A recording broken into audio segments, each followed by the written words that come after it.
Jezebel. Matapos ko kay Reyna Jezebel. Di po niya alam, si Reyna Jezebel may kinakatakutan niyo. Sino? Si Reyna Jezebel. Ay! Masama. Tapos may sisyon ko rin. Nagulog mo kayo, kasama ko. Natakot po siya sa salita ng isang babae. Kaya ginawa po ni Elias, siya po ay tumakbo. Sabi ko sa Elias, run for his life. Sa takot po niya sa kanyang buhay, siya po'y tumakbo. No? Para bang mahirap tanggapin, yung matakot na propeta, ang ilang daan ng araw, pagkatapos sa salita ng isang babae, biglang matakot. At sa kanyang takot, alam po natin yung nangyari. Tumakbo po siya, nagtago po siya. Kaya gusto ko makita natin sa umagang ito. Kung paano aminado po tayo lahat na tayo may takot. Ano po magandang may tutulad po ng takot sa ating buhay. Hindi ko po minamagin pa yung ating weaknesses. Kailangan ma-overcome po natin yan. Pero bilang isang tao, meron pa rin po tayong takot.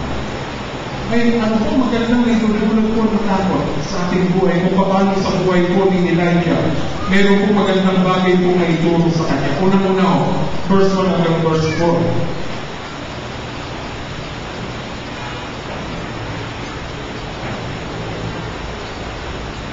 Basahin ko na lang po yung verse 3 hanggang verse 4. When Elijah heard this, he was afraid and ran for his life, taking his servant with him.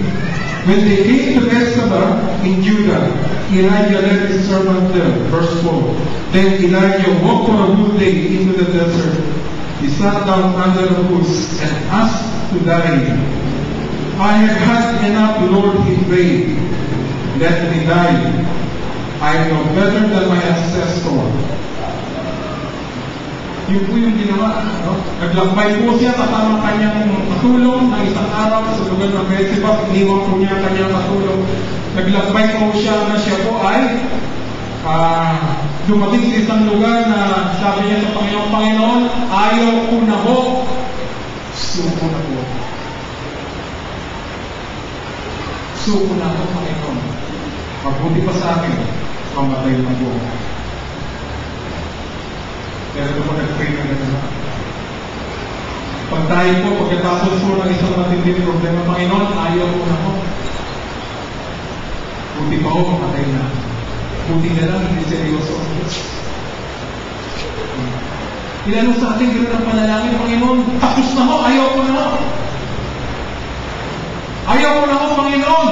Gusto ko na ho mamatay. Gusto ko na ho matapos lahat. Mabuti na lang po, hindi seryoso. Sabi niyo po sa katabi mo, mabuti, hindi seryoso sa'yo. Kung seryoso sa'yo ang Diyos, wala na po. Nato tayo, gano'n ang panalangin, Panginoon, gusto ko na ho matapos. Ayaw ko na ho. Unang-una, may natutunan at may natuklasan po sa Elijah. Doon sa kanyang kalagayan po na siya po'y natatakot. Ano po yung natutunan ni Elijah? Natutunan po niya maging bukas sa Panginoon. Panginoon, ayaw ko na ho. Suko na ako. Kailan tayo nakarinig ng ganung prayer?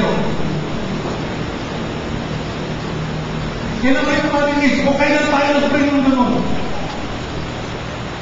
Ayaw natin mag-pray ng ganun. Kasi pag narinig ng katabi natin, ano ba naman klaseng prayer yan? Sumusuko ka. Dapat ang prayer mo, magpatuloy ka. Hindi ang prayer mo ni Elijah, Panginoon, suko na ako. Gusto ko nang mamatay. May masama ba doon sa panalangin ni Elijah? May masama ba sa ganun natin panalangin? Hindi yun. Naging tapat lang mo, naging bukas lang po si Elijah sa Diyos. Ayaw mo niya magtunwari, ayaw mo niya maging plastic, Panginoon, nahirapan po ako eh. Gusto ko na ako mamatay, natatakot ako eh. Wala akong masama ron. Natutunan ko ni Elijah maging bukas po sa harapan ng Diyos. Pakalungkot ko sa mga Krisyano ngayon. Isa sa prayer na lang mo na kung saan tayong dalawa na lang mo ang Diyos, saka tayo na lang mo. Minsan plastic mo tayo sa harapan ng Diyos. Amen? Yung mga dalawa na lang tayo, ang Diyos at tayo mismo. Nag-pray na lang ako, minsan plastic pa ho tayo sa Diyos. Ayaw natin ibukas sa Panginoon yung tunay natin damdamin. Ayaw natin ipakita sa Diyos yung tunay natin kalagayan. Kung nalulungkot tayo, ano masarap mo umiyak? Di ba? Diyos nakakaharap natin, tinatago pa natin. Kaya mas more, pagkaharap natin ng ating kapwa, mas lalo natin itatago sa kanila. Ang itatago natin sa Diyos, wala na tayo pwedeng itago sa Diyos. Alam po ng Diyos. Bago pa natin sabihin, bago pa tayo lumakit sa Kanya, alam na po ng Diyos lahat. Ang gusto lang po ng Diyos, maging totoo tayo. Maging bukas tayo, Panginoon. Mahina po ako ngayon. Panginoon, nagkagalit po ako ngayon. Masama ako ang loob ko, Panginoon. Mabigat po yung aking damdamin. Ganun sana tayo, maging bukas. Si Elijah, ganun eh. Di ba? Yung po pa na namin ni Elijah. Panginoon, ayaw mo na ako. Walang masama. Nakita lang po ng Diyos ng oras na yung matutunan po ni Elijah ang maging bukas sa harapan na wala akong itatago. Gusto po ng Diyos. Tupo po tayo sa Kanya. Kaysa sa maraming salita, maraming magagandang salita. Minsan kahit walang salita, umiiyak lang po tayo sa harapan ng Diyos. Gusto po ng Panginoon kaysa sa mahabang salita, maraming mabubulak lang ng salita. Yung pala, tinatago lang natin yung isang bagay na totoo sa ating kalooban. Yung po yung natutunan ni Elijah, maging totoo sa harapan ng Panginoon. Kaya sabi niya, Panginoon, wala na akong magagawa. Ayaw ko na ho, suko na. Kailangan po natin natutunan ng ganung bagay. Kung tayo ay malakas, matututunan natin maging bukas sa harapan ng Diyos pag tayo po'y mahina. Hindi dati si Elijah. Sa chapter 18, ang prayer po ni Elijah tapang. Diyos ni Abraham, Diyos ni Isaac, Diyos ni Jacob, patunayan mo ikaw ang Diyos. Biglang kumulang po ng ako. Ang tapang.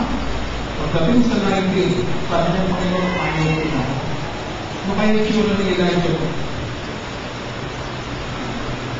Nakatingala kaya siya sa langit?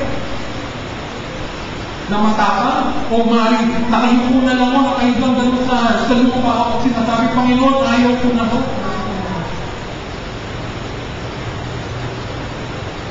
Pinagalitan ba siya sa Diyos? Tumayo mga yan, sinabi ba ng Diyos? Bakit? Alam po ng Diyos ang oras na yun kung ano ang tunay na kalagayan ng puno nito. Mahina, nagtutulong po siya sa magulang kapatid nawa. Maging totoo tayo sa mga Diyos. Kung mayroon po tayo sa ating kapwa, huwag na po tayo mayak sa mga Diyos. Kung mayroon po tayo malaman ng ating kapwa, yung ating kahinaan, huwag po tayo mayak sa Diyos. Sabi nga ng Diyos nung tayo makasalanan pa lang ako, iniibig na po tayo ng Diyos Makasalanan pa po tayo nun. Nung tayo na hindi po tayo nakakilala sa Diyos, minahanap po tayo ng Diyos. Sabihin, alaman ang kalagayan natin, mahal tayo ng Panginoon. Hindi nagbabago yung kanyang pagtingin, hindi nagbabago yung kanyang pagmamahal, hindi nagbabago yung kanyang katapatan sa atin. Kung ano ang trinato ng Diyos sa atin, ganoon pa rin po ang pagtrato ng Diyos sa atin ngayon. Hindi niya sasabihin sa atin, tagal mo ng Kristyano, dalawang taon mo ng Kristyano, iyak-iyak ka pa? May takot ka pa? Tao lang mo kung hindi magsasabi mo, pero ang Diyos, ay daw kung sasabihin ko ng Diyos, hindi ko sasabihin. Alam ng Diyos, ito ay natin kalagayan. Amen? Magpakatotoo lang mo. Diba sabi ng komensya? Magpakatotoo ka na. Mas lalo sa harapan na ating Diyos. Amen? Palapakatong natin sa Diyos. Amen? Natutunan ko niya maging bukas. Sa ating kahinaan na kung tayo matututo. Pag tayo kung mahirap, maging totoo sa harapan ng Diyos. Ano ang natuklasan ni Elijah? Una, natutunan po niya maging bukas sa harapan ng Diyos. Pangalawa, ano natuklasan ni Elijah sa kanyang sitwasyon na yun? Ang sabi po doon, sa